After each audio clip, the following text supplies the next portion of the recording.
per la richiesta di asilo politico. Tutte le info su www.chiedoasilo.org.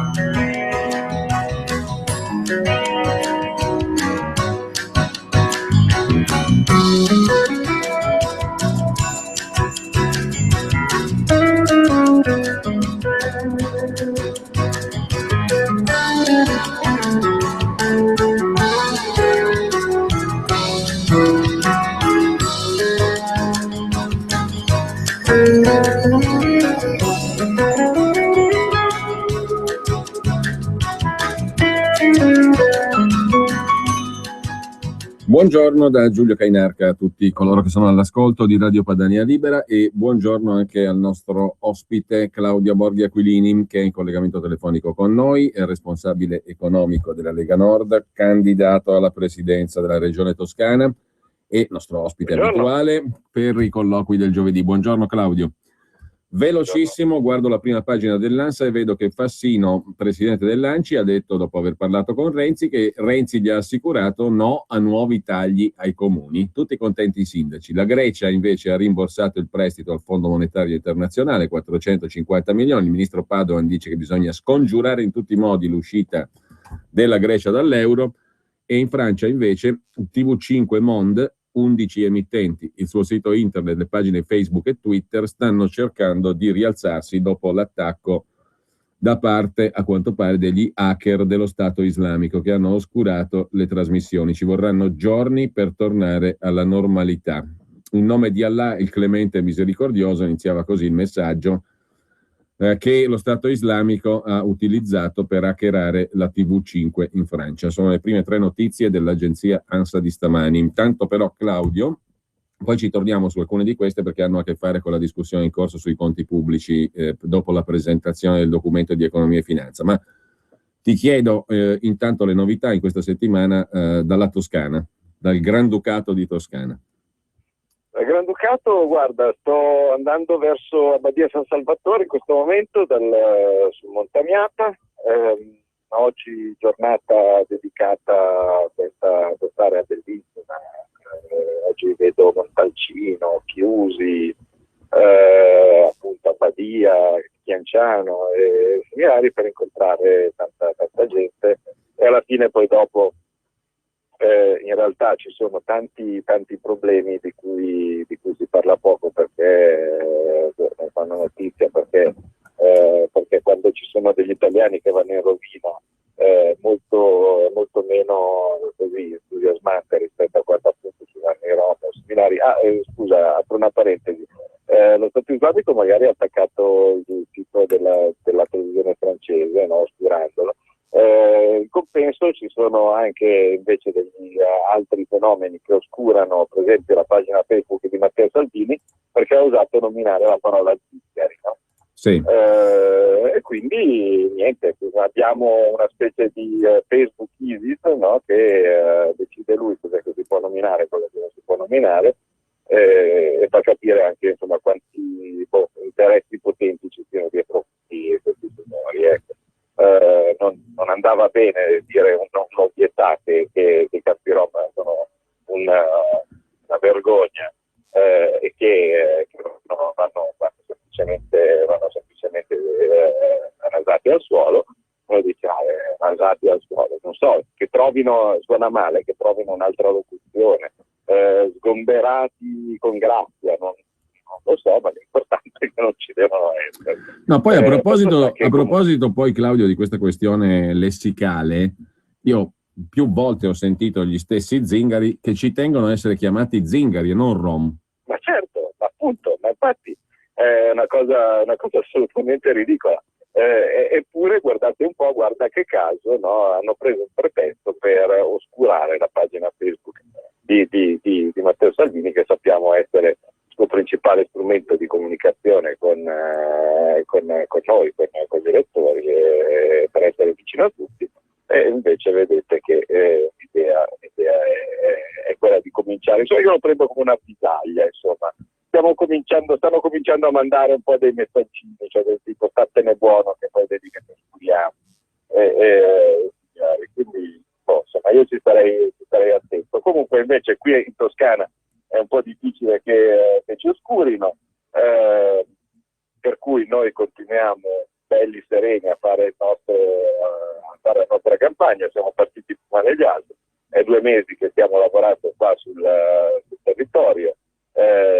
Vi posso assicurare, amici militanti delle altre regioni, che bisogna essere fieri dei militanti della regione toscana, perché pochi motivati, arrabbiati e ostacolati da un sistema di potere che, come abbiamo detto, è un sistema di potere mafioso, quello del PD in questa regione, eppure combattono col coltello fra i denti e vedete che ci porteranno a risultati molto molto importanti. Fra i temi, gli argomenti, i punti, diciamo così, essenziali, poi passiamo alle altre questioni di carattere economico più generale. Fra le questioni che stai incontrando in maniera più pressante nella campagna elettorale, quali citeresti? Innanzitutto la sicurezza qua è un problema per tutti. Tutti riconoscono che questa regione non è più quella che hanno amato, quella che ricordavano, che è un posto felice dove invece adesso bisogna uscire di casa, un paese dove ogni volta che c'è qualche dramma o qualche situazione che mette in ginocchio l'economia di un'area, nessuno alza un dito per cercare di aiutarla o migliorarla o sollevarla. Ora, noi ricordiamo per esempio un caso, giusto per far capire quanto siamo andati indietro. Tutti si ricordano la disastrosa alluvione di Firenze, quella del 76. Ora, quella fu veramente un disastro epocale. Eppure c'era uno Stato che aveva la forza, aveva la capacità di poter rimettere in piedi una città che era come se fosse stata bombardata, anzi e poi a furia di mostre, lavori, rassegne, di questo tipo, si riuscì in breve tempo a rimettere tutto in piedi. Adesso ogni volta che c'è anche un disastro che magari è piccolo su scala nazionale ma grandissimo per chi la subisce, invece chissà come i soldi non ci sono mai. Oggi per esempio, non so, ve ne cito uno tra i tanti. Oggi vado a incontrare a Montalcino tutti si ricordano Vino, ma a Montalcino ci sono tantissimi apicoltori. C'è stata una moria delle api e il miele non c'è, così come l'olio. Ne abbiamo parlato ieri sera a Matrix. Il raccolto l'anno scorso è stato disastroso, non per quel famoso batterio che si dice lì adesso della Puglia, della Xylella, ma molto semplicemente perché il clima caldo caldo e umido ha dato diciamo, era ideale per quei parassiti, la mosca normale, quella delle vite. Risultato, in tantissimi non sono riusciti proprio nemmeno a fare raccolte, e capite che è un disastro. Però pazienza, c'è stata la tromba d'aria che è arrivata su Pistoia. Lì a Pistoia pochi lo sanno, ma è uno dei centri d'Italia più importanti, se non il più importante per la vivaistica. Quindi se tu hai un'attività che è fatta di piante in vaso e arriva una tromba d'aria, il risultato è stato un disastro. Io ho visto cose che veramente, andando a vedere le terre, andando a vedere i vivai, sembra quasi che sia stata una bomba atomica. Ma niente, tanto fanno tutti spallucce, si chiedono cose normali, tipo ho avuto un disastro, ho avuto una cosa di cui non sono responsabile, posso cercare per un anno di non pagare gli studi di settore perché sono in perdita e così. Niente, no, muro di gomma, paga tutto, taci, e così poi dopo il risultato è che si chiudono le fabbriche, che si chiudono le imprese, la gente si scoraggia e dice: è inutile che io devo tenere in piedi mi sembra, veramente io incontro tanti lavoratori che si sentono un po' come quei criceti che corrono, no, sulla ruota, continuano, corrono, hanno fatto una fatica della miseria, sono lì ancora al punto di partenza e poi dopo, una volta che sono scesi dalla ruota, non sono andati da nessuna parte e arriva uno che si taglia, che ti chiede di pagare l'IMU agricola, di pagare le tasse, quindi i guadagni che non ha mai fatto, e quindi capisco che poi la gente insomma abbia le palle gelate. A proposito di Toscana, Claudio, stamattina abbiamo letto in rassegna stampa, lo racconta Il Giornale sulla scorta dell'attività del capogruppo regionale di Fratelli d'Italia Giovanni Donzelli, di una delibera della giunta regionale, della giunta Rossi, del 31 marzo, nella quale si dà, a proposito dell'argomento Zingari di cui sopra, una casa colonica del 500 con ristrutturazione annessa a costo 680.000 euro a rom abusivi sgomberati da un campo che è andato a fuoco, più altri 3 immobili offerti gratuitamente ai rom fra San Giuliano Terme, Pisa, una chiesa sconsacrata, un immobile alle porte di Firenze e alloggi pubblici in quel di Lucca. Però l'esempio di Prato è quello più clamoroso perché ci sono i 680.000 euro di ristrutturazione e il portavoce del campo Sinti confinante con quello che è andato a fuoco di Mezzana, Franco Lepidi, è uno dei fondatori del Partito Democratico di Prato e dice, anzi, lo riporta il Giornale, mi chiamano a tutte le primarie di Prato per portare Rom e Sinti a votare. Interessante, no? Altro che interessante, ma guardate che ce ne sono pieno fino all'orlo. Allora, ricordo che la regione Toscana ha 12 dirigenti per la coesione sociale. Quindi c'è dentro in regione ci sono 12 persone, amici di non si sa chi, no, ovviamente, ma o meglio si sa benissimo amici di chi, pagati più di 100.000 euro all'anno, perché gli stipendi vanno dai 140 ai 107.000 euro all'anno, quindi più di 100.000 euro all'anno per 12 persone per ogni anno. E il loro compito è la coesione sociale, quindi la coesione sociale significa vedi di far star bene i Rom, compagnia bella che poi dopo alle primarie servono, perché tanto voi dovete capire che quando in posti come questi c'è un potere perenne, dove non c'è mai stata alternanza, dove non c'è, loro si credono assolutamente invulnerabili. Le primarie sono una cosa fondamentale perché le vere elezioni sono quelle lì.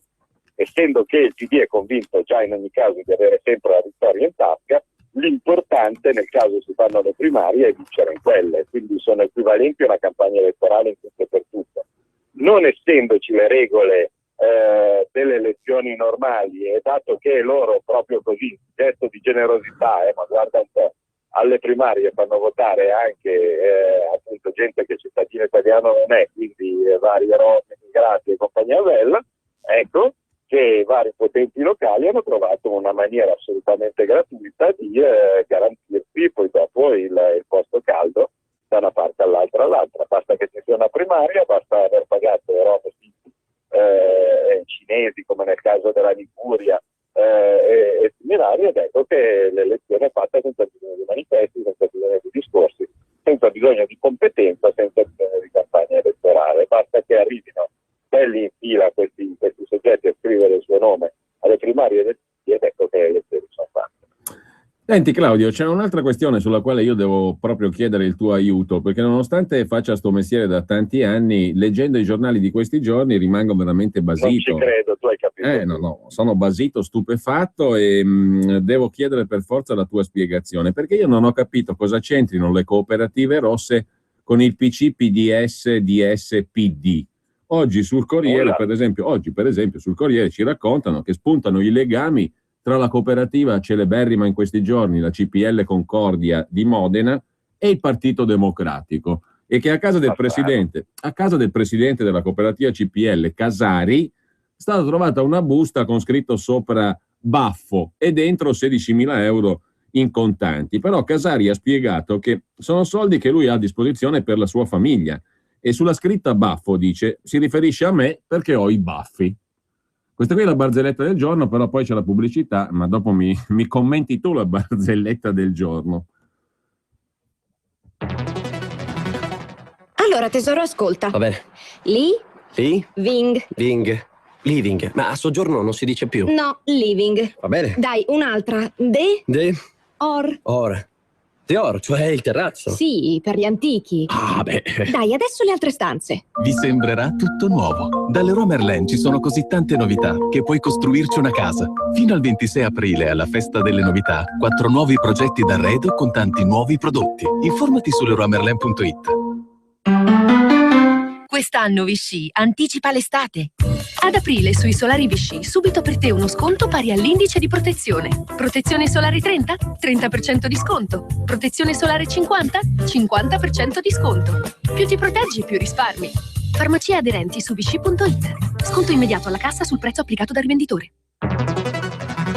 Per la tua pubblicità su Radio Padania Libera, chiama il numero 02 66 23 44 22.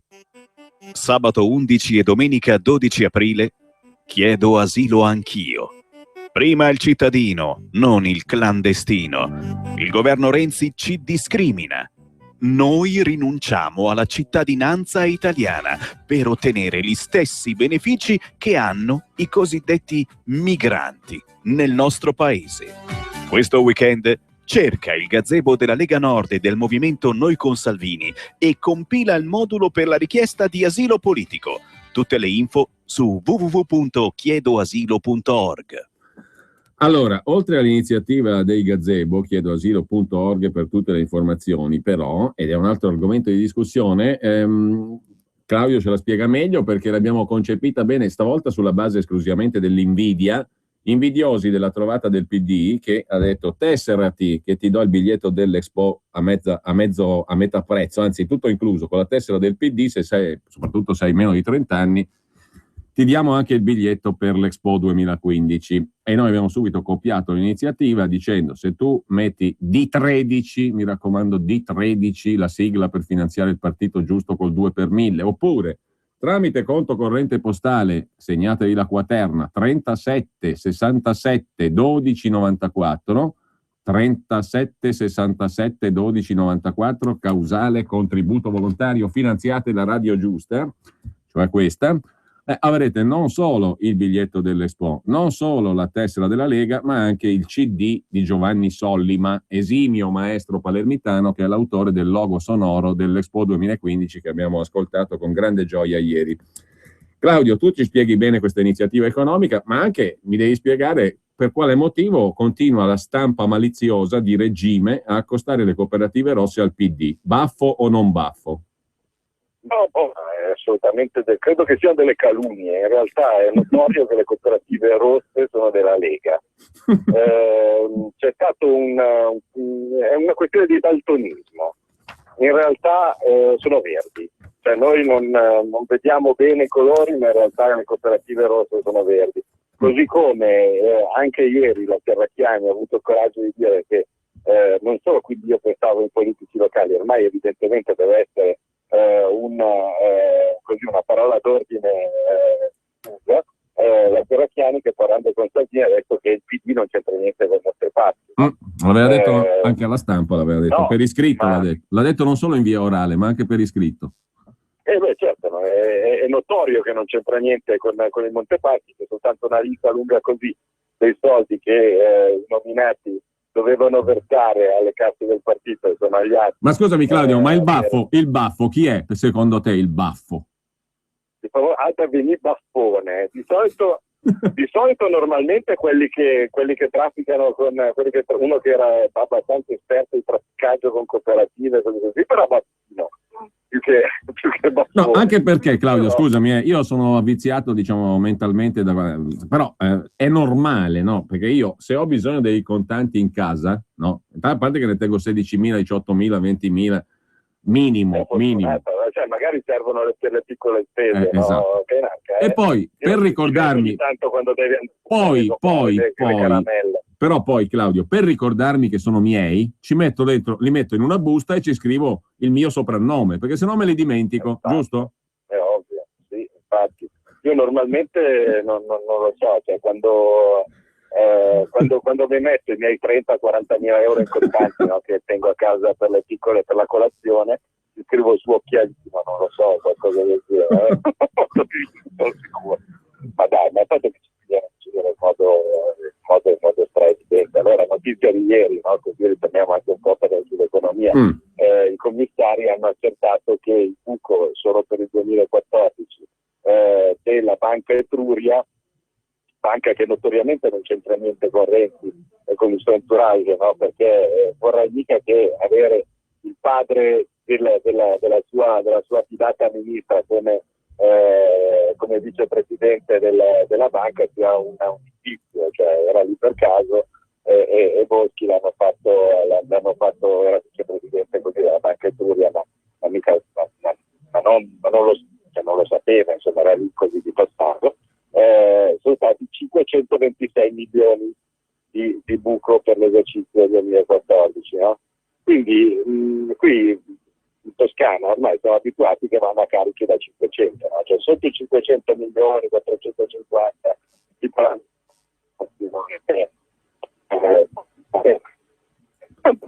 Ti abbiamo perso audio dal punto di vista audio, vediamo se riusciamo a migliorare un pochino la ricezione, che no, è caduta la telefonata, per cui adesso noi facciamo in modo di ripristinare il collegamento. Nel frattempo però, visto che stiamo parlando di conti pubblici, no, nel frattempo no, perché lo deve sentire anche Claudio Borghi Aquilini, quello che ha dichiarato il Presidente del Consiglio a proposito dei conti pubblici, perché abbiamo un caso straordinario ed è l'oggetto, peraltro, della riflessione che fa oggi Luca Ricolfi sul Sole 24 Ore. Ha perso le staffe il professor Ricolfi perché gli hanno dato del mentitore in televisione in sua assenza su Rai 3 durante la trasmissione Ballarò del vice direttore di Repubblica Massimo Giannini, ospite l'eurodeputata del PD Simona Bonafè, la quale ha detto che Ricolfi è quello che nel 2006 diceva che Berlusconi aveva onorato tutti i punti del famoso contratto con gli italiani. Da qui Ricolfi si è imbufalito e ha scritto un articolo nel quale pone il problema della qualità dell'informazione, della comunicazione politica e anche il problema della qualità della conduzione da parte dei giornalisti delle trasmissioni. Se facciamo poi in tempo lo leggiamo, però mi faccia capire la regia se siamo in grado di ripristinare il collegamento telefonico, visto che siamo tra il Congo belga e altrove, come diceva Totò, le linee telefoniche sono più o meno adeguate alla nostra condizione geografico, politico, economica e culturale in senso lato. Allora ci becchiamo il Presidente del Consiglio, il quale ci spiega cosa ci attende per il prossimo triennio. Sentiamo un po' il Premier Matteo Renzi. Non ci sono tagli, non c'è aumento della tassazione. Ma quante tasse allora? Faccio la domanda da giustamente giornalista inaccontentabile, perché giustamente ciascuno di noi è inaccontentabile, sia esso un giornalista, un politico o l'altro. Ma quante tasse avete ridotto con questo DEF? Allora, non è che ogni 3 mesi facciamo la riduzione delle tasse. Nel 2015 abbiamo ridotto le tasse per 18 miliardi di euro. Qualcuno dice questa frase non è corretta. Vero, dobbiamo aggiungerci anche i 3 miliardi di clausole che abbiamo eliminato, le clausole di salvaguardia che erano previste dal precedente governo, che aveva messo 3 miliardi di clausole di salvaguardia che abbiamo disattivato.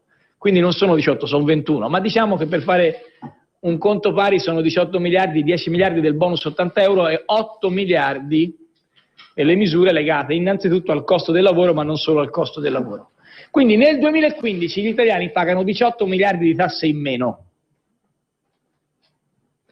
Il DEF va su questa linea, prosegue su questa linea, procede su questa linea, non avendo ulteriori riduzioni di tasse. Possiamo dire che le tasse non aumenteranno e che la discussione sull'eventuale ulteriore riduzione di tasse proseguirà per la legge di stabilità del 2016. Se riusciremo, se saremo in condizioni, ridurremo le tasse nel 2016, ma quelle del 2015 sono i 18 miliardi che abbiamo già detto.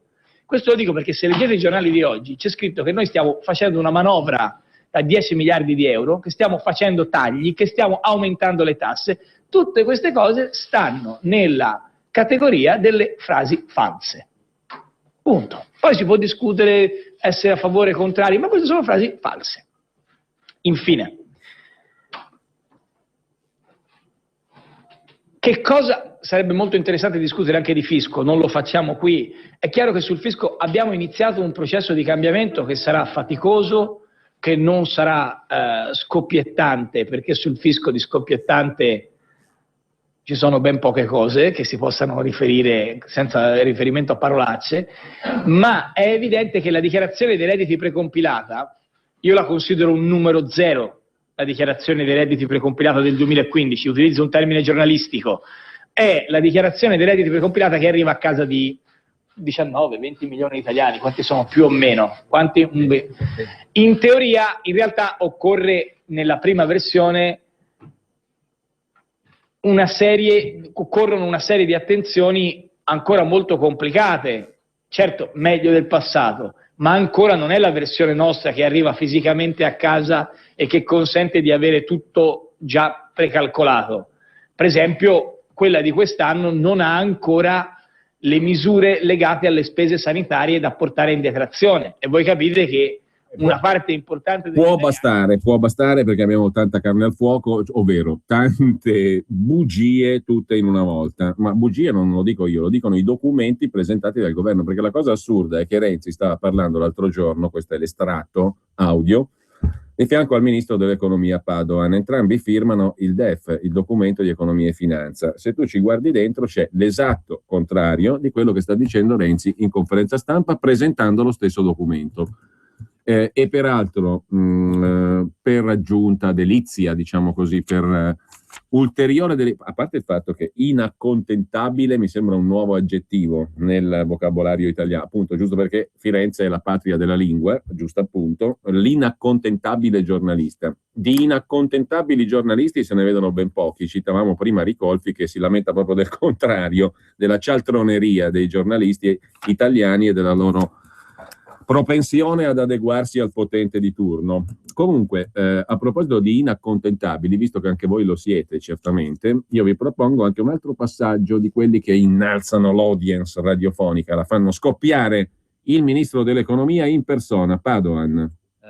Si continua ad andare avanti in un quadro già tracciato, il quadro macroeconomico migliore rafforza i risultati che ci dobbiamo attendere, soprattutto in termini di finanza pubblica e di riforme strutturali, e se, come noi pensiamo, si consolida la fiducia dei cittadini e delle imprese, dopo che si è consolidata la fiducia dei mercati, come si vede dai tassi di rendimento, e la fiducia delle istituzioni, come si vede il giudizio che la Commissione europea ha dato della politica di questo governo, allora le aspettative che abbiamo adesso potrebbero essere sbagliate per difetto, potremmo avere numeri più positivi. Per il momento preferiamo essere prudenti e quindi abbiamo un profilo di crescita per i prossimi 3 anni, compreso il 15, che è il seguente. Avrete poi tutti i numeri tra breve su un apposito documento. 0,7 di crescita, come ricordava il Presidente, per quest'anno, 1,4 per il 16 e 1,5 per il 17. A fronte di un tasso di crescita che si rafforza e che ci speriamo sia migliore di questo, ci sarà un profilo di finanza pubblica che si rafforza anch'esso, ma ovviamente i numeri vanno nella direzione opposta.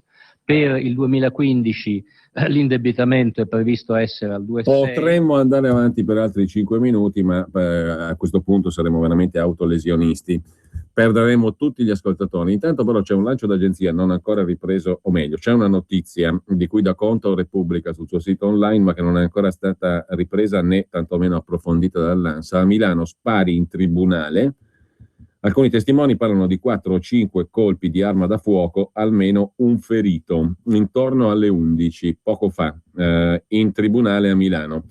È successo al 4º piano, lato via Manara, del Palazzo di Giustizia. Sono stati esplosi 4 o 5 colpi di arma da fuoco. Dopo gli spari, una folla di persone, fra i quali avvocati naturalmente e utenti del tribunale, scrive Repubblica, hanno cercato la via di fuga riversandosi negli scaloni. Una persona è stata vista con una gamba insanguinata. Secondo alcuni testimoni, tutto è successo vicino all'aula Sfratti.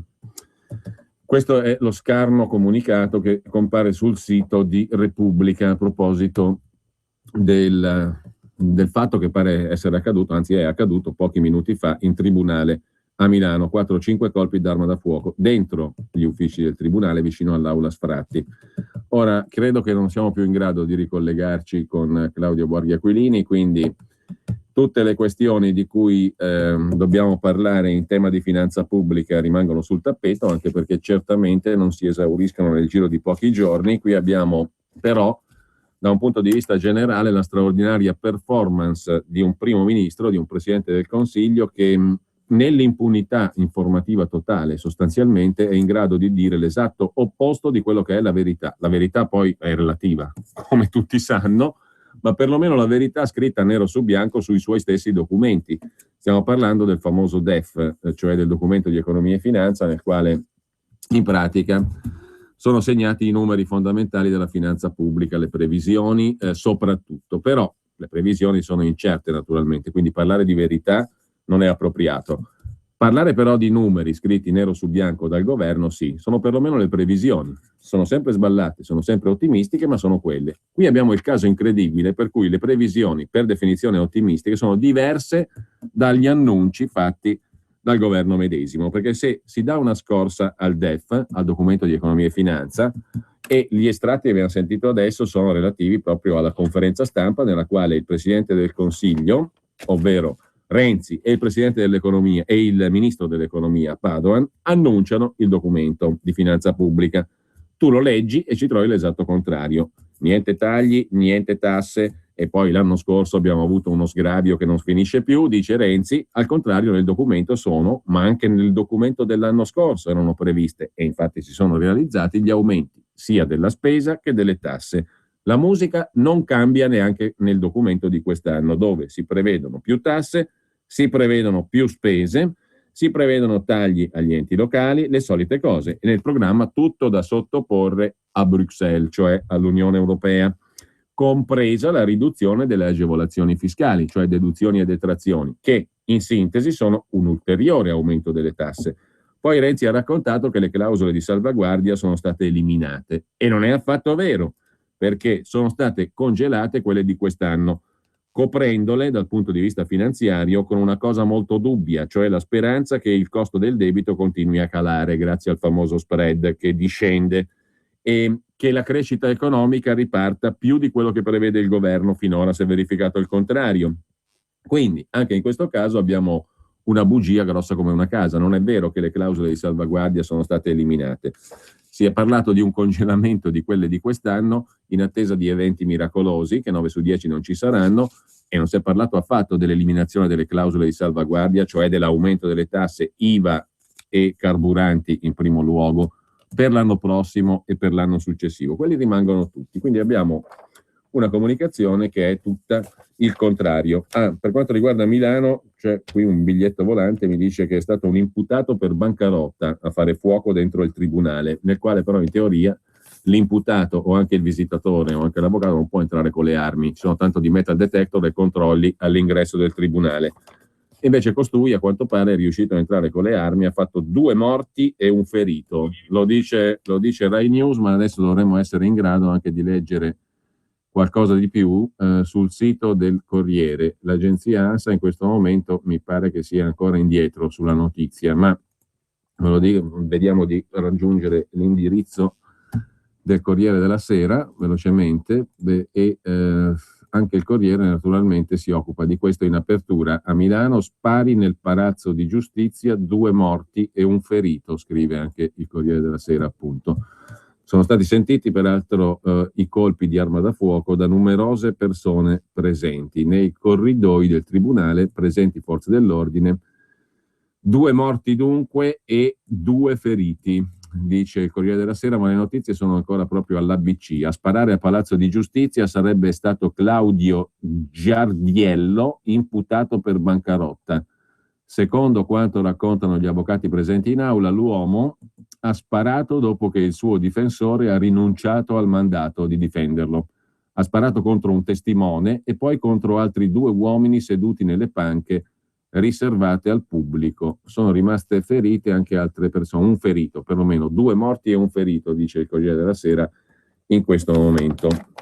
Ma Adesso vi segnalo semplicemente allora a questo punto i temi dei quali ci saremmo occupati oggi con Claudio Borghi Aquilini, perché sono comunque temi che ci riguardano tutti come cittadini e contribuenti, vale a dire la questione famosa degli enti locali, dei tagli agli enti locali, anche se su questo è già uscita la dichiarazione, non stupisce, più politica che sostanziale, del presidente dell'ANCI, l'Associazione dei Comuni Italiani Fassino, il quale dice: ho parlato con Renzi, tutto a posto, nessun nuovo taglio ai comuni. Quindi, cari sindaci, non vi lamentate, non rompete le scatole, il vostro presidente ha detto che il presidente del Consiglio gli ha assicurato che non avrete alcun taglio. Quindi, sindaci, amministratori locali, finitela di rompere l'anima.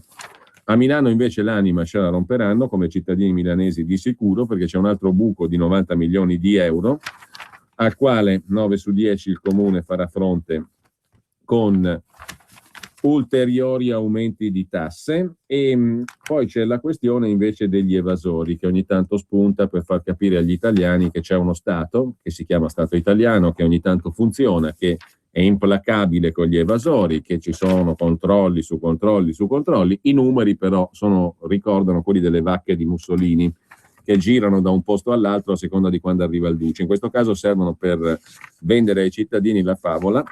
La cosa più divertente su questo tema oggi è una vignetta di Vincino pubblicata sul Foglio, Guardia di Finanza, che dice 8.000 evasori totali, frodi per 4 miliardi, e 2 cittadini palermitani che commentano: in tutta Italia 8.000 evasori, solo a Palermo ce ne sono di più. E quell'altro cittadino: frodi per 4 miliardi? Soltanto la regione Sicilia è sotto di 7 miliardi e mezzo. C'è più verità nella vignetta che in tanti commenti di questi giorni.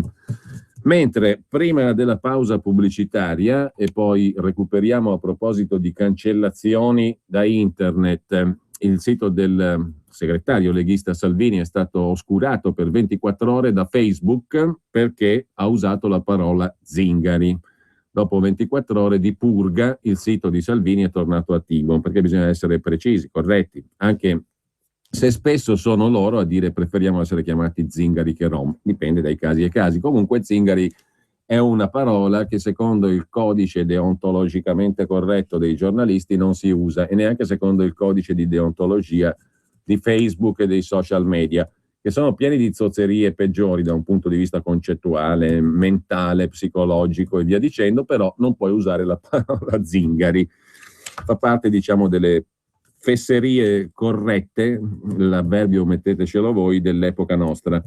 Per quanto riguarda la comunicazione, però, a questo punto io vorrei proporvi il pezzo di Luca Ricolfi che vi citavo prima sul Sole 24 Ore. Ricolfi che addirittura dice qua: lo stalinismo, scrive anzi il professor Ricolfi in prima pagina sul quotidiano di Confindustria, lo stalinismo non è affatto morto e sepolto, anzi è vero che l'Unione Sovietica non c'è più, è vero che pochi o quasi nessuno si dice estimatore di Stalin in pubblico, ma lo stalinismo e i comportamenti stalinisti sono rimasti e come. È successo a Ballarò, condotto da Massimo Giannini su Rai 3, dove la eurodeputata del PD Simona Bonafè ha attaccato in sua assenza il professor Ricolfi, che aveva però lasciato un'intervista alla trasmissione di Rai 3 che era stata mandata in onda, dove Ricolfi faceva un'osservazione che ha fatto anche peraltro negli articoli del Sole 24 Ore, cioè tra le altre cose diceva Ricolfi che nel 2015, quest'anno, probabilmente ci sarebbe stata una bolla di occupazione, cioè un effetto di gonfiamento degli occupati, dell'occupazione, che si sarebbe sgonfiato poi nel 2016 perché gli incentivi alle assunzioni vengono concentrati solo quest'anno. Quindi quest'anno è tutto un po' falsato, dall'anno prossimo, se non ci sono più i soldi e se il governo non proroga la decontribuzione per chi assume, dall'anno prossimo la bolla scompare, si sgonfia. E questa osservazione, anche modesta tutto sommato, ha fatto evidentemente imbufalire l'eurodeputata del PD Bonafè, la quale ha liquidato l'argomento così: ma quel Ricolfi lì è lo stesso Ricolfi che nel 2006 diceva che Berlusconi aveva onorato tutti i punti del contratto con gli italiani. Ci aveva scritto un libro il professor Ricolfi, tempo scaduto, Il contratto con gli italiani alla prova dei fatti, edito dal Mulino nel 2006, nel quale però Ricolfi diceva in sostanza il contrario, cioè che Berlusconi non aveva rispettato il contratto. La mia colpa, scrive oggi Ricolfi, in quel libro fu di aver riconosciuto che quello che era stato fatto da Berlusconi, dal suo governo, non era pochissimo e che almeno uno dei 5 impegni era stato pienamente mantenuto. Però la conclusione era: non li hai mantenuti tutti, avevi detto che non ti saresti candidato se non avessi mantenuto tutti gli impegni, per cui, caro Berlusconi, non ti devi ricandidare, diceva Ricolfi, pur riconoscendo che aveva fatto un bel po' di cose, pur non mantenendo tutti i punti del contratto con gli italiani, e uno però lo aveva raggiunto di obiettivo. Dunque la Bonafè invece dice: quello lì è quel Ricolfi che aveva detto che Berlusconi aveva fatto tutto quanto a perfezione. È mai possibile, scrive a questo punto Ricolfi, dopo aver citato la Bonafè come stalinista, è mai possibile che ai politici sia consentito non solo di denigrare l'interlocutore che è assente, come nel caso mio, ma anche di non rispondere alle domande che vengono loro rivolte? Perché ai politici è permesso interrompere continuamente l'interlocutore impedendogli di esporre il suo pensiero? Perché delle questioni di fatto, dei dati, si parla come se si stesse discutendo di opinioni, per cui se io dico che il PIL è aumentato e tu dici che è diminuito, sono affari nostri, manifestazioni della nostra libertà di pensiero. Perché di fronte a statistiche e numeri sgraditi qualsiasi politico sa benissimo che gli basta dire non è vero per chiudere la questione? Possibile che l'arte della politica, l'unica vera competenza che i politici mandati in TV riescono a esibire, sia quella di girare la frittata concludendo senza rispondere alle domande, cambiando argomento e squalificando l'interlocutore? Insomma, scrive oggi Ricolfi sul Sole 24 Ore, questo articolo nasce da una cosa che è capitata a me 2 sere fa. Potevo benissimo lasciar perdere, però è troppo tempo che mi chiedo perché nessuno interviene, perché tutti accettiamo questo modo barbaro e ben poco professionale di fare informazione. Forse è un aspetto del carattere nazionale, forse è un retaggio dei costumi dell'antica Roma. Ai nostri avi piaceva vedere scorrere il sangue degli schiavi divorati dai leoni dentro il Circo Massimo. A noi moderni piace vedere politici e giornalisti azzannarsi negli innumerevoli circhi allestiti quotidianamente dalle TV. Si parla di riforma della RAI, scrive ancora Ricolfi. Lasciatemi parlare del mio sogno. Mi piacerebbe un programma in cui, come in una partita di calcio, c'è un arbitro che può usare il cartellino giallo al primo intervento a gamba tesa e espelle chi non lascia parlare gli altri, anziché bearsi delle zuffe in campo. Mi piacerebbe un programma in cui il conduttore conosce i dossier su cui fa litigare gli ospiti e quando vengono dette cose false se ne accorge e le fa notare. Mi piacerebbe un programma in cui si è tenuti a rispondere alle domande senza cambiare argomento. Mi piacerebbe un programma, prosegue il professor Ricolfi, in cui, miracolo, accade perfino che qualcuno cambi idea, convinto dagli argomenti di qualcun altro. Mi piacerebbe un programma in cui i politici avessero timore di andare, perché non possono usare le infinite armi improprie della comunicazione che oggi nel Far West della TV hanno invece libera circolazione come fucili e pistole in America. Soprattutto, conclude Ricolfi, mi piacerebbe che la nuova classe dirigente che sta prendendo le redini del paese fosse, almeno in questo, un po' migliore di quella che l'ha preceduta, anziché semplicemente più sfrontata e non di rado più ignorante. Ma forse devo rassegnarmi, conclude il suo articolo oggi Ricolfi sul Sole 24 Ore, devo rassegnarmi forse alla amara riflessione che poco prima di essere ucciso Pierpaolo Pasolini affidava ai suoi scritti corsari. Il coraggio intellettuale della verità e la pratica politica sono 2 cose inconciliabili in Italia. Così, citando Pasolini, conclude il professor Ricolfi. Prima della pubblicità, però, la notizia adesso è ripresa dall'Ansa Lombardia, sparatoria nell'aula del Tribunale di Giustizia di Milano con più di una vittima. 2, scrive il Corriere, più di una, scrive l'Ansa. L'uomo che ha aperto il fuoco è un imputato italiano accusato di bancarotta. Il palazzo di giustizia è stato evacuato, molti erano già fuggiti, forze dell'ordine hanno invitato tutti gli altri presenti a uscire. Centinaia di persone sono sulla strada davanti alle diverse uscite del tribunale. Dopo la pubblicità, invece, noi ci riascoltiamo a proposito di censura. Salvini censurato per l'uso del termine zingari su Facebook su Facebook si era fatta togliere una trasmissione, un confronto televisivo proprio con Claudio Borghi Aquilini, anche l'allora eurodeputata del PD, attuale candidata alla presidenza della Regione Veneto per il Partito Democratico, Alessandra Moretti, perché non le era piaciuto più evidentemente ciò che aveva detto in trasmissione in confronto con Borghi Aquilini circa l'euro e quanto meraviglioso è l'euro e quanto disastroso sarebbe abbandonare la moneta unica. Allora si è fatta cancellare la performance da Facebook, da internet, e il professor Borghi Aquilini ne aveva una copia a disposizione, o meglio c'era un altro sito, e l'ha rimessa. Allora ha detto: vediamo quanto andiamo avanti con sta commedia, te la fai cancellare, io ce la rimetto, te la fai cancellare, io ce la rimetto. Per il momento c'è. La tua vecchia auto assomiglia ad un rottame? Sogni disperatamente di abbandonarla in autostrada? Pazzo! Smetti di sottovalutarla! Sopravvalutala! Solo ad aprile su tutta la gamma Fiat, Lancia e Alfa Romeo hai 2.000 euro di incentivo rottamazione e in più con formula super rottamazione punto e tua a 7.900 euro con 5 porte, clima e radio. Offerta valida fino al 30 aprile 2015, salvo approvazione FCA Bank, TAN 595, TAG 9 e 28. Info su fiat.it, anche sabato e domenica. Rottamate, gente, rottamate! Un ristorante stellato non può costare come un fast food. La qualità ha un prezzo, ma per fortuna non sempre. Per la tua auto con più di 4 anni scegli Ford Motorcraft Service. Sostituzione pastiglie freni anteriori a 99 euro. Scopri tutte le altre offerte su Ford.it. Marta, sei ancora in bagno? Lo dico alla mamma. Un attimo e esco. È da 3 ore che ti spazzolo i capelli. Cosa sei, un peluche? Quasi finito. Guarda che il bagno non è il tuo salone di bellezza. E com'è che quando ci entri tu diventa il tuo parco acquatico? In un bagno Ikea fai spazio al tuo stile. Fino al 2 giugno 2015, se sei socio Ikea Family o Ikea Business, spendendo almeno 250 euro in mobili per il bagno, riceverai un buon acquisto pari al 20% dell'importo speso. Info e dettagli su Ikea.it. Per la tua pubblicità su Radio Padania Libera, chiama il numero 02 66 23 44 22. Ladri e rapine? Chiama Sicurbet e installa Dialogos.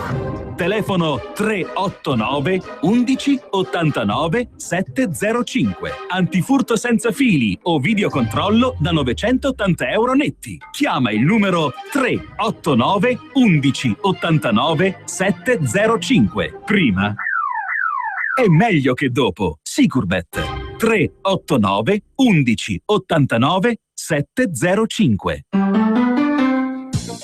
La dentiera ti dà problemi? Con Pentadent potrai passare in breve tempo dalla dentiera alla protesi fissa. Negli ambulatori Pentadent troverai esperienza pluriennale ai massimi livelli, costi accessibili con possibilità di finanziamenti agevolati, sedi distribuite nel territorio per facilitare i controlli periodici. E per i residenti in Lombardia possibilità di usufruire del contributo offerto dal Servizio Sanitario Regionale. Per informazioni chiama l'800 700 860 o vai su pentadent.it. Per traslocare ho scelto Grillo Antonino, perché hanno cura del mio trasloco e del mondo in cui viviamo grazie a Ecotrasloco. Scegli Grillo Antonino, il trasloco della tranquillità, che rispetta anche l'ambiente. Chiamalo 02 43 52 24. Digital Radio Flash. Ciao, sono Max. Ma è vero che la Digital Radio si sente perfettamente anche mentre guida in autostrada? Sì, perché è un sistema nuovo che migliora l'esperienza d'ascolto con una qualità dell'audio estremamente avanzata. E puoi ascoltare la tua radio in Digital Radio già sul 70% della rete autostradale. Lo sapevi? E allora muoviti. Muoviti a scoprire di più su digitalradio.it. Digital Radio. Il suono perfetto. Anche Radio Padania è in Digital Radio. Quando vuoi regalarti un esclusivo momento di piacere, non c'è niente di meglio di un buon caffè. Un caffè preparato con l'inconfondibile Caffè Padano. Caffè Padano, l'espresso buono come quello del bar. Bevi un caffè Padano e sostieni Radio Padania. Chiama subito il numero verde 800 08 68 69 e acquista una fornitura di Caffè Padano. La macchina del caffè è in omaggio, grazie a Radio Padania, la tua radio. Chiama l'800 08 68 69 e prova direttamente a casa tua l'inebriante aroma del Caffè Padano. E ricorda, chi beve Caffè Padano sostiene Radio Padania. Caffè Padano. Mai assaggiato un espresso così? Per la tua pubblicità su Radio Padania Libera, chiama il numero 02 66 23 44 22. Allora, spari in tribunale a Milano, più di una vittima, i morti potrebbero essere 2, ad aprire il fuoco un imputato italiano accusato di bancarotta, Palazzo di Giustizia evacuato, cosa incredibile, si parla tanto di sicurezza. A proposito di Milano, Expo 2015, il ministro dell'Interno che oggi in un'intervista dice stiamo facendo di tutto e poi uno entra con una pistola o altro, un'arma da fuoco, in tribunale.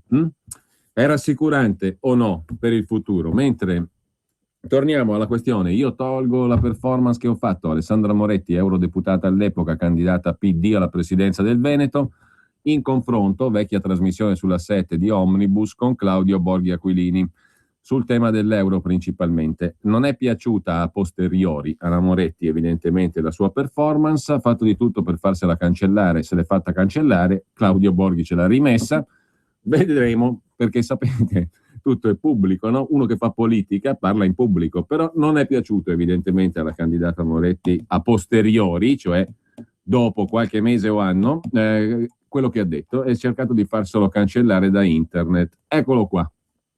Le esperienze negative le abbiamo vissute qualche mese fa. Ecco, cancelliamo quella pagina, ripartiamo, diamo un segnale e facciamo riconquistare alla politica un po' di credibilità, che oggi è ai minimi storici. Quindi, insomma, anche rispetto alle dichiarazioni di chi sbraita, dice delle cose, fa velate minacce, eccetera, lei pensa che, insomma, comunque è inarrestabile questo cammino delle riforme? Ma guardi, il insomma, cambiamento è del suo partito, guardi, io credo che il cambiamento, così come, voglio dire, il ricambio generazionale, è una questione assolutamente naturale che non può essere rallentata, ma non può essere bloccata. Sì. Io credo che continuerà la discussione all'interno del partito, ma noi discutiamo su tutto, giustamente e legittimamente, quindi figuriamoci se non discutiamo su una questione così rilevante come quella delle riforme costituzionali. Ma, ripeto, la volontà di tutti, anche di quelli che fanno delle osservazioni e contestano alcune parti, diciamo, della riforma, sì, è comunque l'intenzione maggioritaria, prevalente, è quella di andare avanti in questo percorso. Allora mi fate sentire per un attimo Borghi, no? Perché l'abbiamo tenuto silente fino adesso, insomma. Allora Borghi, intanto la prima domanda che ti faccio è chi sono secondo te i frenatori? Nel senso, chi si oppone più strenuamente al processo di riforma e, diciamo, di ammodernamento politico-istituzionale del nostro Paese? Ma se fossi coinvolto direttamente in questo discorso io frenerei, ma frenerei per un... Sì, io mi arruolo a frenatore, ecco, facciamo così. Perché? Mi arruolo a frenatore perché non è questo il problema. Cioè, non so se ci rendiamo conto, ma pensiamo che ci sia un solo disoccupato in questo momento in Italia per il Senato? Ma non lo so, è una cosa che mi lascia assolutamente basito, il fatto che la priorità che in questo momento viene data al Paese è la riforma del Senato, quando invece abbiamo imprese che chiudono ogni giorno, disoccupati e cose di questo tipo. Ma scusate, il Senato uguale così com'era, similari, c'era quando si cresceva fortemente. Dubito che in questo momento noi abbiamo il disastro economico a cui stiamo assistendo per colpa del Senato. Addirittura il fallimento della generazione evocato dall'onorevole Moretti, se per caso non si riesce a fare la riforma del Senato, ma il fallimento della generazione è nei fatti, cioè il fallimento della classe dirigente attuale è in quello che sta succedendo, è quello che sta succedendo ora. Siamo dentro nel più grande disastro economico della storia del nostro paese, ma scusate, è più fallimento di così. E poi oltretutto, se fosse una cosa sparsa per tutto il mondo, se fosse una cosa sparsa per tutto il mondo io capirei, ma invece è una cosa proprio privata italiana. E poi aggiungo una cosa, è sempre per così rimettere un attimo in parallelo o quantomeno nella giusta dimensione quello di cui si sta parlando. È abbastanza curioso che un partito che si chiama Partito Democratico riesce a congegnare soltanto delle cose che non sono elettive, no? Allora, qui il Senato non diventerà elettivo, avrà dentro rappresentanze del Presidente della Repubblica, 20 persone nominate, non si sa bene che cosa e non si sa bene che cosa faccia. Ecco, ricordo che questo organo non elettivo, che a quanto pare non servirà a niente, si affianca a delle cose non elettive che invece servono a molto, che sono state evocate invece prima, quando è stato citato il presidente dell'Eurogruppo, perché qui ci siamo forse dimenticati che in Europa comanda la Troika. Qualcuno ha mai eletto la Troika? Ricordo che la Troika è composta da Commissione Europea, sono Troika perché sono 3, Commissione Europea che non la elegge nessuno, cioè nessuno ha mai detto, ha scritto su una casella Barroso o qualcosa del genere. Forse queste elezioni europee potrebbero essere la prima volta che si dà quantomeno un'indicazione del presidente, e anche qui c'è da mettersi le mani nei capelli, perché i due maggiori partiti italiani, uno vuol nominare Schulz, che per me è una cosa assolutamente incredibile che ci sia un partito italiano che voglia nominare un tedesco che è l'attuale presidente dell'Europarlamento, no? Sì, no, Schulz, cioè una cosa fantastica. Il PDL vuol nominare Juncker, che è quello che vuol prendere i soldi dai conti correnti degli italiani e in generale da tutte le cose. Anche questa è una cosa assolutamente, secondo me, incredibile. E quindi abbiamo la Commissione Europea che non è nominata da nessuno.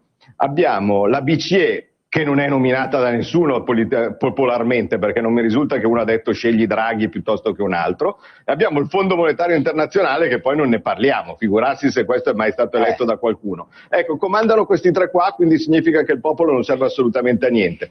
Noi adesso ci attrezziamo per fare un'altra bella Camera non eletta da nessuno, nominata dal Presidente della Repubblica e così di questo tipo, le cose vanno sempre peggio, e quelle priorità dovrebbero essere il lavoro, e noi siamo qua a baloccarci per vedere se, che cosa, cos'è, e deve essere la riforma fondamentale, altrimenti si va a casa. Ma avete capito dove siete messi o no? Ma io non veramente Borghi, mi permetto, poi lo faranno credo i nostri ospiti, mi permetto sommessamente però di ricordarti, cosa che tu sai benissimo, che se non si ammodernano le istituzioni, anche quei provvedimenti urgenti per l'economia, per la crescita e via dicendo, insomma, rallentano il loro iter e quindi si perde ancora più tempo, no? Ma non li possiamo fare perché siamo bloccati dai vincoli europei, ma se anche avessimo in questo momento Giulio Cesare o chi per esso, o una Camera sola, ma poi che cosa può fare? Cioè adesso inizia il fiscal compact e quindi significa che non si può sparare da nessuna parte, non si può fare niente. Non è colpa dell'Europa. Tanto così arrivano i cavalli di battaglia che io conosco. È colpa dell'Europa. Borghi solleva sempre, spesso le tematiche dell'Europa. Molte volte mi ritrovo e ha ragione. Però in questo caso secondo me, come dire, vuole confondere un po' le acque. Innanzitutto la nostra generazione, per carità, ci prenderemo tutte le responsabilità del caso, però siamo appena arrivati. Io ho 34 anni, come dire, non mi sento particolarmente responsabile del debito pubblico italiano, della situazione drammatica in cui siamo. Sto cercando responsabilmente con altri di dire la nostra, e vi garantisco che oggi, scusa, non voglio dire fare la politica è veramente non è ancora diverso da qualche responsabilità. Diciamo la classe dirigente attuale, ecco, mettiamola. Però qual è il tema che mi interessa far arrivare anche ai cittadini? È logico che noi in questa fase stiamo discutendo di legge elettorale, di riforma del Senato, della Camera, e il cittadino dice di queste cose non si campa, non si mangia e non si risolvono i problemi che anche l'Europa oggi pone, che è verissimo, che sono dei problemi enormi.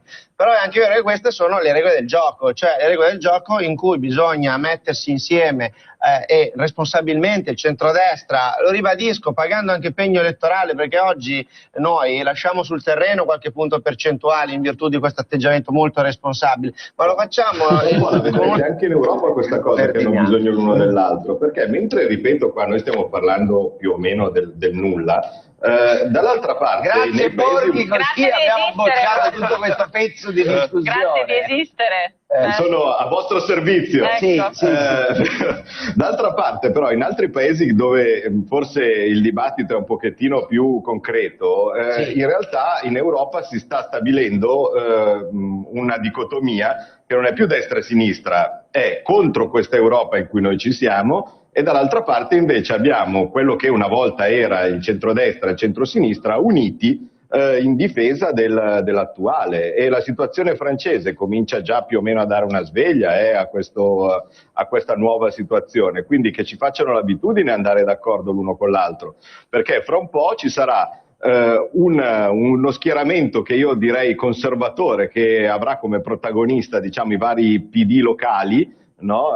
In Europa, quelli appunto di Schulz per intendersi, e dall'altra parte invece chi vorrà cambiare decisamente le cose. Ma d'altra parte però, scusate, io insisto sempre con la priorità dell'economia, non perché è quello di cui mi occupo, però secondo me se per esempio, non so, l'onorevole Moretti va, io sono appena stato in Veneto per fare il Basta Euro Tour, no?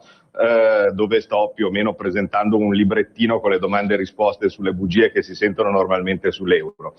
Ma se l'onorevole Moretti va a Vicenza, che penso che sia il posto dove vive, e va a incontrare una delle tante delegazioni di fabbriche che chiudono, di imprese che stanno delocalizzando e cose di questo tipo, ma cosa dice a loro? State tranquilli che stiamo facendo la riforma del Senato? State tranquilli che faremo un'eccellente riforma elettorale? Ma questi la prendono e deve fare la riforma della fuga, perché a quel punto lì forse significa che proprio veramente c'è la scollatura totale con quello che sta succedendo. E attenzione, non facciamoci illudere sul fatto che sembra che le cose economicamente migliorino un pochettino, perché in realtà noi in questo momento stiamo buttando al vento delle ricchezze o del benessere o della possibilità di mettere in pieno il fieno in cascina, incredibile, perché abbiamo tutto il mondo che sta crescendo molto fortemente.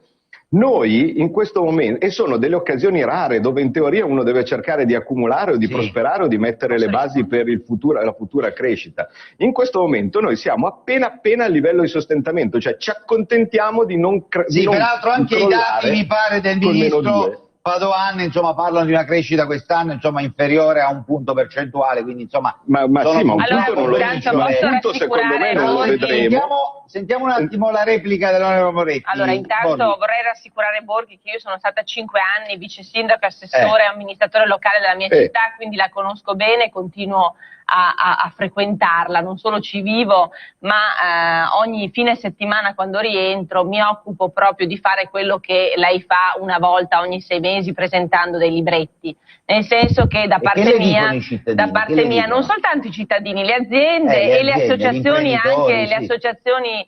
Mi piacerebbe vedere un filmato di quello che fa e che dice. Perché vede,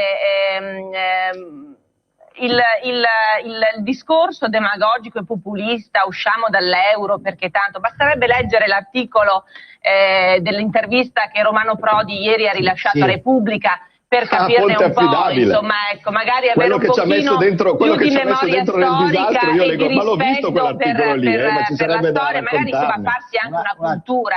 Guardi, mi dicono esattamente questo. Allora, il tema è molto semplice. Qui noi dobbiamo, certamente siamo consapevoli che il problema è il lavoro, è la crescita, lo sviluppo, il problema fiscale, quindi le aziende chiedono certamente una minor pressione fiscale, per esempio sul lavoro, e chiedono che si cambi anche verso probabilmente alla politica europea, che è stata una politica troppo orientata alla conservazione, alla tenuta dei conti e invece poco proiettata allo sviluppo e alla crescita. Credo che questo sia Letta che Renzi l'abbiano fatto capire molto bene, e Prodi ieri lo dice chiaramente. Quindi dire delle colossali bugie, credo che la gente ormai non ci creda neanche più, neanche ovviamente gli imprenditori, gli agricoltori che noi abbiamo il dovere di ascoltare, le partite IVA, insomma i commercianti e tutte le categorie economiche che in questo momento stanno soffrendo, ma che stanno guardando anche con grande interesse al processo di riforme, perché prima appunto Cattaneo diceva che siamo appunto all'interno di un contesto quasi rivoluzionario, no? Cioè non si è mai vista un'efficienza, una tenacia e un coraggio come quella di questi tempi. Allora, abbiamo promosso la riforma elettorale, abbiamo abolito le province, e anche questo è un segnale, voglio dire, importante che i cittadini e che le stesse imprese si aspettavano, visto che i primi sacrifici forse li dovrebbe fare e dimostrare la classe politica. Ci stiamo accingendo a riformare la pubblica amministrazione, quindi a dare uno snellimento della burocrazia. Anche questo gli imprenditori mi chiedono, Borghi, e cioè il tema della pressione fiscale, ma anche della burocrazia. Ma io voglio vedere quando trova della gente che sta per essere licenziata, mi lasci se va lì finire. Io non si preoccupi, aboliremo le province. Non l'ho interrotta nonostante le cose che lei ha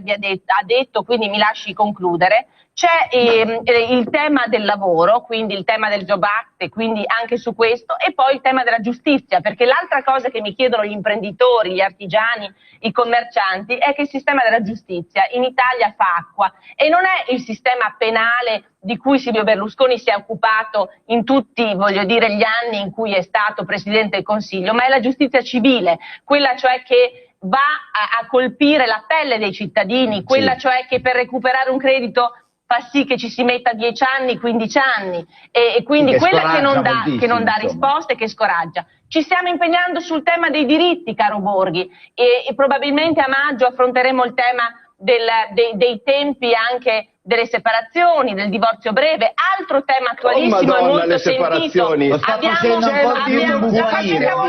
molto piacere non essere d'accordo con Borghi. Abbiamo affrontato il tema dell'omofobia, abbiamo affrontato il tema della violenza sulle donne, perché vedete, il tema dei diritti va parallelamente a quello del lavoro, della giustizia civile, dei tagli netti alla burocrazia e al tema delle riforme costituzionali. Io credo che questo Parlamento sia in grado di fare l'uno e l'altro, e quando demagogicamente si dice pensate al tema dei diritti, non quello del lavoro, no, pensiamo all'uno e all'altro. Faccio vedere un attimo, Borghi, vi mostro, questa è la copertina stamattina della Padania, vediamo, eccola qui, euro, una croce sopra, perché il segretario Salvini ieri ha presentato il simbolo, diciamo, con cui la Lega corre alle europee, e scompare, diciamo, la parola Padania, ma c'è Lega Nord, autonomie, basta euro. Peraltro la Padania ci dà conto anche di un sondaggio che dà il Carroccio, darebbe il Carroccio al 7%, ma insomma, mentre molti altri sondaggi danno quote inferiori, ma ovviamente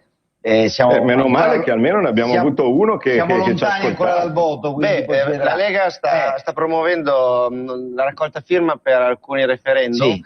Posso testimoniare personalmente che i gazebo della Lega Nord sono affollati di persone che sono in fila. Solo a Pavia nel fine settimana più di 2000 firme. Questo è un termometro importante che certamente i temi legati all'euro, a che tipo di Europa vogliamo, a quali idee oggi i partiti propongono, diciamo sono tematiche molto sentite. Lo dico in maniera più banale. Però questo non vuol dire che non dobbiamo parlare di riforme, cioè responsabilmente. Come offerta politica è molto chiara, voglio dire, però. Oggi la chiarezza... il dono proprio della chiarezza, no? È schierata in maniera molto bisogna spiegare anche ai cittadini però cosa succede se usciamo dall'euro, però dobbiamo dirglielo ai cittadini cosa succede, caro Borghi, glielo spieghi bene lei alle aziende che va a visitare cosa succede se usciamo dall'euro. Non facciamo della disinformazione, per favore, perché basta che lei si legga un pochino di rapporti. Di Forza Italia che abbiamo coniato, ci sarebbero delle conseguenze tragiche per l'Italia. Scusate, Borghi, adesso arrivo da te, perché così spiegheremo di nuovo quali sono i rischi o i vantaggi, secondo i punti di vista, dell'uscita dall'euro possibile. Che diceva dico che oggi è ovvio che avere delle proposte chiare, nette, anche di contrapposizione oggi uno non capitalizza. Un po' perché il nostro slogan di Forza Italia per queste elezioni europee sarà più Italia in Europa, meno Europa in Italia. Questo per dare un senso di quello che Forza Italia propone, ovvero una politica molto più incisiva in Europa. Fa specie sentire oggi che anche il PD incomincia a essere sulle posizioni di Berlusconi rispetto alla Merkel di 2 anni fa. Questa è una verità storica. Vabbè, adesso Berlusconi il risolino tra Sarkozy e la Merkel veniva preso ad esempio da ma ridevano per altre ragioni, come la delegittimazione della persona Silvio Berlusconi. Oggi scopriamo in realtà che la delegittimazione è un po' del nostro paese. Silvio Berlusconi sulle riforme unitarie di 10 anni, sull'Europa sono in ritardo di 2, dai, cominciano a migliorare. Prima di andare da Borghi, poi devo tornare da Marcello Sorgi, che tra un po' ha un impegno, quindi ci deve lasciare. Faccio un passaggio però col professor Guzzetta. Insomma, in questi europei si gioca tutto pro contro euro.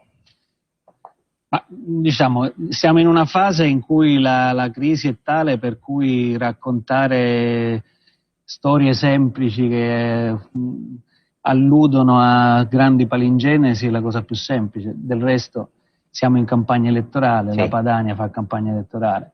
Io sono assolutamente convinto, per quel poco che capisco della nostra storia istituzionale, che se noi siamo in questa tragica situazione lo siamo soprattutto per ragioni istituzionali, cioè per un sistema incapace di decidere, incapace di decidere per decenni, in cui l'unica cosa che si poteva fare era distribuire quattrini a pioggia a tutti quanti, a far, come dire, a scaricandole sulle generazioni future, che sono quelle di oggi. E oggi 2100 miliardi di debito pubblico. Non mi pare che Borghi su questo ci abbia dato delle grandi soluzioni. Siamo in questa situazione perché questa è una crisi epocale per l'Italia, che non c'era debito pubblico, erano efficienti e cose di questo tipo. Quindi possiamo ancora peggiorare. Quindi noi, avendo anche il debito pubblico, possiamo anche peggiorare rispetto all'Italia. Il dato è che qualunque cosa noi vogliamo fare, anche per uscire dall'euro come vorrebbe Borghi, dobbiamo essere in grado di prendere delle decisioni e delle decisioni rapide. Col sistema che abbiamo le decisioni le possiamo prendere, poi possiamo pure fare la retorica che la gente non mangia di riforme, però se siamo minimamente intelligenti e seri e onesti intellettualmente, sappiamo che se dobbiamo andare da qua a Parigi ci serve un mezzo che ci consenta di andare, perché a piedi non possiamo andare, e dire che andare a piedi o andare in macchina o andare in aereo è la stessa cosa, perché l'importante è arrivare a Parigi, è populismo, è demagogia. Allora, io voglio sentire ancora Marcello Sorgi, poi vado da Borghi, perché ci dovrà di nuovo spiegare i vantaggi e le possibilità di uscire dall'euro. Sorgi. Io credo che la campagna elettorale, ma meglio sarebbe dire le campagne elettorali che si svolgeranno.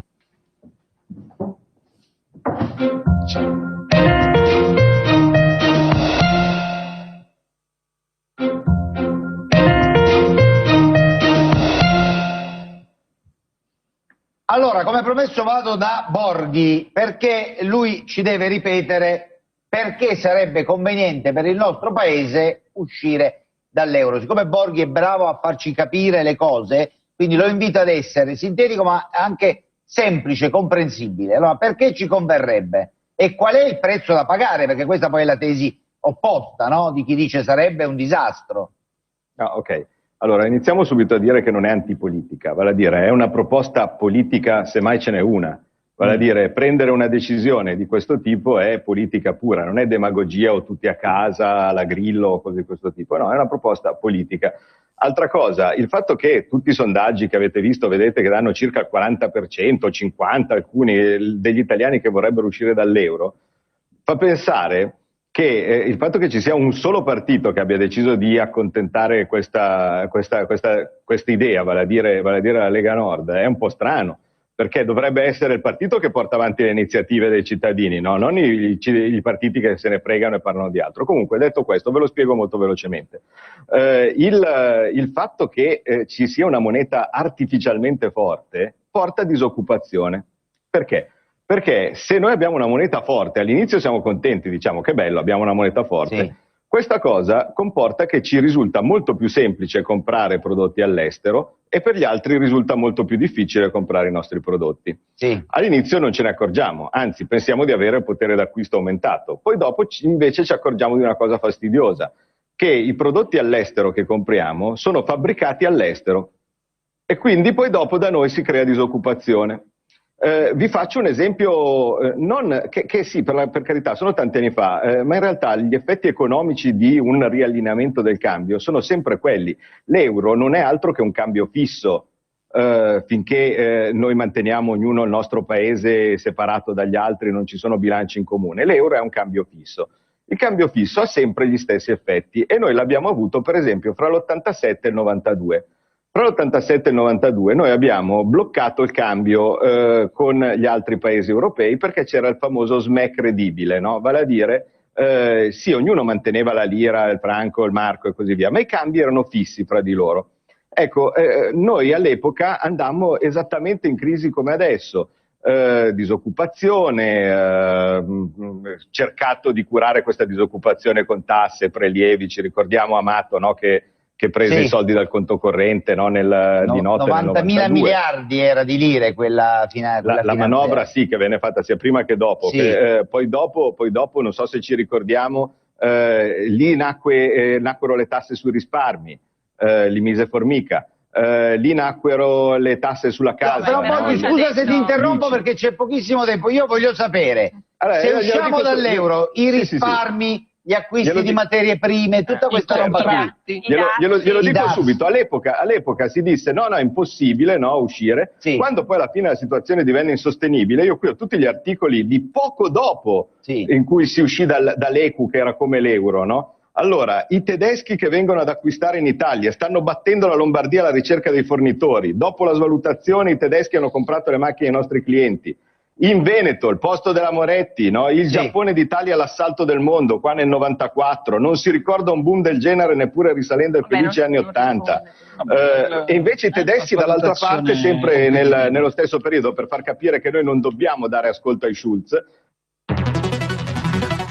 Le tue notti sono troppo corte e le tue giornate troppo lunghe? Gli effetti sul tuo viso ora hanno i giorni contati. Vichy ti invita in farmacia a provare le creme viso Idealia per una pelle più luminosa e riposata. Oggi per te con uno sconto immediato di 10 euro. Farmacie aderenti su vichy.it. Buono sconto applicato sul prezzo praticato dal rivenditore. Valido fino al 30 aprile 2015.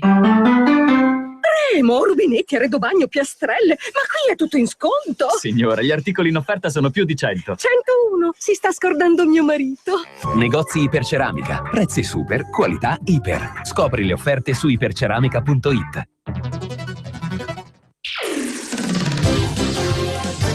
Sono le 12:00.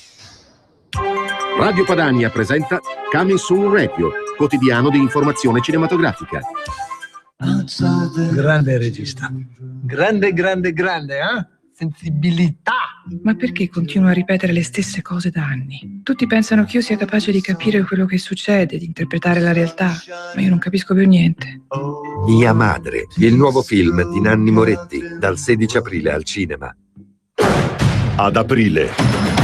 Questo è un mondo che non gioca secondo le tue regole. E che ti piace o no, tu e i tuoi amici ora ne fate parte. Io non ho amici, io ho una famiglia. La vendetta colpisce in casa. Questa volta il punto non è solo essere veloci.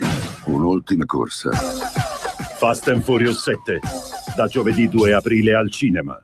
01 Distribution presenta. Le ha fatto un miracolo. Il dottor De Luca si crede un dio. Miracoli non esistono, sono stato solo bravo. Pietro è un prete rock. Ogni volta che Gesù andava dai discepoli, quelli...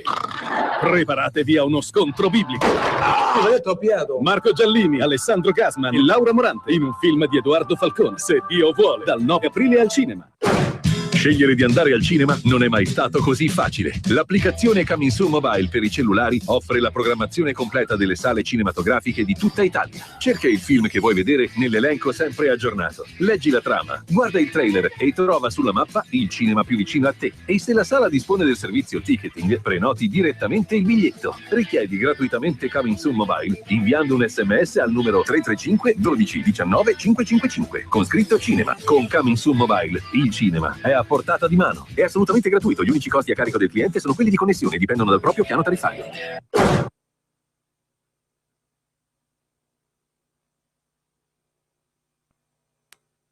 Però ovviamente molto più appetibili per mille motivi. Sì. Ma le materie prime, il debito pubblico, i risparmi, che succede? Sì. Allora, il debito pubblico e tutti gli altri contratti italiani devono venire ridenominati a nuova valuta, no? Quando noi siamo passati dalla lira all'euro, ovviamente i bot non sono rimasti in lire. Certo. Allora a quel punto lì che cosa succede? Il debito pubblico non diventa più un problema, come non lo è per nessuno che ha moneta sovrana, perché il Giappone ha il 240%, l'Inghilterra non ha nessun problema di debito pubblico, no? Diventa un problema adesso proprio con lo spread, perché non possiamo più finanziarci con la nostra moneta. I risparmi, ma attenzione, se io ho un fondo di investimento per esempio o qualcosa del genere e svalutiamo, si rivaluta. Ma scherziamo, sono titoli e azioni che sono espressi in altre monete. Se noi oggi svalutiamo, no, quei nostri risparmi si rivalutano. Stessa cosa la casa, ma la casa sta calando adesso di prezzo, attenzione. Poi dopo, ma cosa pensiamo? Che se per caso ma pensiamo le materie prime, adesso vi dico velocemente le materie prime. C'è una domanda per lei, Borghi. Sarei molto interessata, siccome dobbiamo parlare di cose concrete, lei continua a riportare la cosa, la politica non parla di nulla, invece lei parla di tutto. Allora mi può dare una valutazione degli 80 euro per esempio che arriveranno in busta paga a maggio e che Renzi metterà nelle tasche degli italiani e il costo dell'energia che diminuirà per le imprese, mi può dire se questi due provvedimenti per esempio vanno o no nella direzione giusta? No, vanno nella direzione sbagliata, perché innanzitutto sono finanziati con tagli che significa che qualcuno non incassa quei soldi lì o con più tasse sui risparmi o altre robe. E quindi in realtà è una partita di giro. Noi dovremmo andare a deficit in questo momento, come ha fatto l'America, se volessimo ripartire. Però se anche andassimo a deficit, guardi, se anche noi a un lavoratore gli diamo 300 euro in più, non 80 euro in più, questo lavoratore comprerebbe prodotti esteri. E allora cosa succede? Si riaprirebbe la bilancia commerciale, che è quello che ci ha messo in crisi. Voi non vi siete resi conto? Scusate, noi andiamo in crisi di bilancia commerciale, importiamo più di quello che esportiamo. Io ho un minuto, un flash Cattaneo. Un altro grosso tema sono le materie prime, perché nel nostro paese, che è ancora il 40% manifatturiero, uscendo dall'euro solo noi, vedrebbe un aumento esponenziale del costo delle materie prime. Perché dovremmo comprare le materie prime. Realisticamente, l'unica possibilità di uscita dall'euro per essere sostenibile, dobbiamo essere minimamente serie, è che si decida tutti insieme di uscire, cioè tutti gli stati dell'Europa tornano indietro e escono. Ma se usciamo solo noi, Borghi, oggettivamente non è minimamente sostenibile. Ma se usciamo solo noi, l'euro si dissolve da solo. Ecco, questo però è una cosa, cioè dice, se esce un paese così importante come l'Italia, l'euro si dissolve da solo, dice Borghi. Si dissolve da solo, non è un problema. Poniamolo come tema politico all'interno dell'istituzione Parlamento Europeo. Parliamo di questo con la forza della politica, non con la forza della demagogia. Non è la demagogia, è politica alla più alto livello. Devo chiudere, voglio chiedere l'ultima cosa, proprio una battuta, professor Guzzetta. Abbiamo detto delle resistenze, delle polemiche, dei frenatori eccetera, verosimilmente quanto ci si mette in questo lungo iter parlamentare ad approvare queste riforme varate ieri? No, una riforma costituzionale si può fare anche in 6 mesi se c'è la volontà politica. Anche in 6 mesi? Quindi può essere addirittura un cammino accelerato rispetto io farei subito, però metterei in sicurezza la legge elettorale sinceramente. È stata approvata il 15 marzo, giace al Senato, non si capisce bene perché. Quindi dice quella facciamo intanto quella... la metterei al sicuro, dopodiché parliamo del Senato. Come chiede Forza Italia, insomma, adesso. Beh, insomma, come no, al di là delle posizioni politiche. Benissimo. Costituzionalista dare ragione a Forza Italia sempre qualche... non ce la fanno. Io sono un liberale, quindi do ragione a chi ritengo abbia ragione. Grazie a tutti, io peraltro poi prometto a Borghi che faremo un'altra puntata dedicata a Euro sì, Euro no, perché è il tema del momento. Come? No, la vedo come un pesce. No, nel frattempo andate su bastaeuro.org e scaricatevi il mio libretto con tutte le risposte sulle materie prime. Così siamo un po' più preparati la prossima volta. Grazie, adesso c'è